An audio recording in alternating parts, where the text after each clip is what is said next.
தன்னுடைய ஊழியத்தை ஆரம்பிக்கும் முன்பு 40 நாள் உபவாசம் இருந்தார். முதலாவது அற்புதமாகிய கானா ஊர்ல தண்ணீரை திராட்சரசமாக மாற்றியது யோவான் 2:1-11 வரை. இந்த முதல் அற்புதத்துல தண்ணீர் திராட்சரசமாய் மாற்றி அந்த கல்யாண வீட்டுல எல்லாரும் சந்தோஷப்படும்படி ஒரு நவமான திராட்சரசத்தை கொடுத்தாங்க. அதே போலவே தன்னை தேடி வந்த ஜனக்கூட்டம் பசியோடு அவங்கள அனுப்பாம 2 முறை அப்பத்தையும் மீனையும் ஆசீர்வதித்து கொடுத்து எல்லாரும் சாப்பிட்டு திருப்தி அடைந்து மீதியான துணிக்கைகளையும் கூட எடுத்தது 4 சுவிசேஷங்களிலும் பார்க்கிறோம். இருந்த போதிலும் மத்தேயு 11:19, லூக்கா 7:34 இயேசுவை மக்கள் போஜன பிரியன், மதுபான பிரியன் என்று அபாண்டமாய் குற்றம் சுமத்தினது மிகுந்த ஒரு கவலைக்குரிய காரியம்.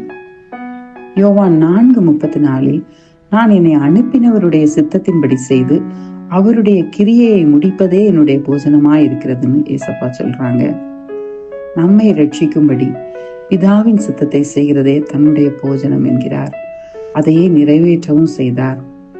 ஜீவ அப்பமாகிய அவர் தம்முடைய சரீரத்தை பிக்கும்படி ஒப்பு கொடுத்தார். கடைசி சொட்டு இரத்தத்தை வரை நமக்காக கொடுத்தார். இதில் அவருடைய மாம்ச பசியை விட ஆன்மீக பசி, நம்மளை ரட்சிக்கும் அந்த ஒரு தெய்வீக பசி இதுல வெளிப்படுகிறது.